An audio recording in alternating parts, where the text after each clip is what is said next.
তৃতীয়বারের মতো কেন্দ্রে প্রধানমন্ত্রী নরেন্দ্র মোদীর নেতৃত্বাধীন এনডিএ সরকার গঠিত হওয়ার রাজ্য সরকারের অভিনন্দন বার্তার বিরোধিতা করে ওয়াকআউট করল কংগ্রেস ও সিপিআইএমের বিধায়করা। এর আগে প্রস্তাবের বিরুদ্ধে ওয়েলে নেমে তারা বিক্ষোভ প্রদর্শন করেন, যদিও প্রস্তাবটি ধ্বনি ভোটে গৃহীত হয়।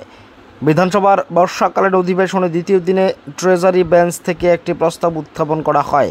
প্রস্তাবটি হলো প্রধানমন্ত্রী নরেন্দ্র মোদীর নেতৃত্বাধীন কেন্দ্রে তৃতীয়বারের মতো এনডিএ সরকার গঠিত হওয়ার জন্য রাজ্য সরকারের অভিনন্দন।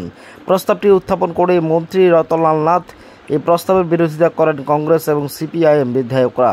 তারা ওয়েলে নেমে এই প্রস্তাবের বিপক্ষে বিক্ষোভ প্রদর্শন করেন।